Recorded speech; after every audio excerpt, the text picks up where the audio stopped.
at the slump time of 3 in the afternoon. She was small, and her hair was going gray, and her figure, though slim, was long past the litheness of youth. Her voice was quiet and deliberate, which in another speaker would have lulled the back rows to sleep, and the subject of her lecture was more cerebral than kept the average 20-year-old on the edge of his chair. The number of sleepers was few, however, and the percentage of spines inclined forward over the tiny writing surfaces attached to the chairs was high.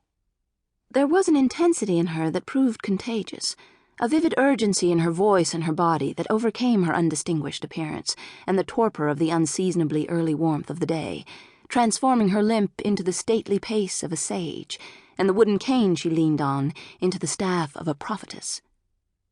In the eyes of her undergraduates, at any rate. "What the hell is she talking about?" whispered the woman standing high up at the back of the hall, speaking to the man at her side. The two weren't undergraduates. Even if their age hadn't disqualified them, her skirt and blazer and his gray suit made them stand out in the denim-clad crowd. The man gestured for her to be quiet, but it was too late. They had been noticed. A nearby girl glanced over her shoulder at them, then openly stared, and turned to nudge the boy next to her. The woman saw the girl's mouth form the word narcs, and then she felt her temporary partner's hand on her elbow, pulling her out the door and out of the lecture hall. Professor Anne Waverly's voice followed them, saying, "In 4th century Israel, this concept of a personal experience of God came together with the political—" before her words were cut off by the doors, and then the police officer and the FBI agent were back out in the watery sunlight. In truth, neither was a narcotics officer, although both had worked narcotics cases in the past. Glenn McCarthy made for a bench just outside the building and dropped into it. Birdsong came, and voices of students walking past. In the distance, the freeway growled to itself. "Did you understand what she was talking about?" Gillian Farmer asked idly, examining the bench closely before she committed the back of her skirt to it.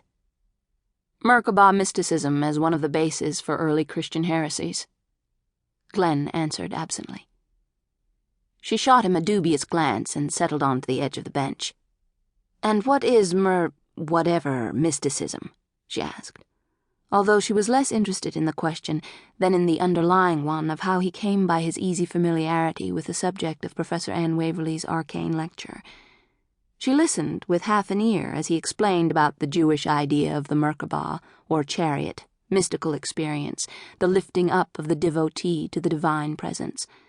The scattering of early flowers and one lethargic bee held more of her attention than his words, and he either saw this or had little to say on the subject, because he kept the lecture brief. After a moment's silence, the bee stumbled off, and the subject Gillian really wanted to talk about worked its way to the surface. "This whole thing has got to be unconventional, at least," she said finally. "I suppose it looks that way." The mildness of his answer irritated her. "You don't think that hauling a middle-aged professor of religion out of her ivory tower and into the field to investigate a cult is a little unusual?" "I wouldn't use the word cult in her hearing if I were you," Glenn suggested. "Not unless you're interested in a 20-minute lecture on the difference between cult, sect, and new religious movement."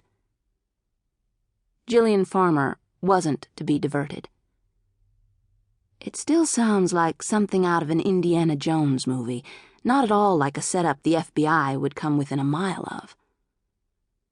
"The Bureau has changed since the day of J. Edgar. Now we do whatever works." "And you think this will work?" "It has 3 times before." "And, as I understand it, once it didn't. People died."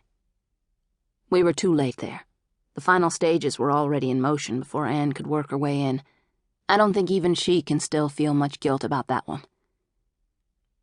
"Why on earth does she do it?" Gillian asked after a while. "Undercover work has got to be the most nerve-wracking job in the world, and she's not even a cop." But the man from the FBI wasn't yet ready to answer that question. 7 minutes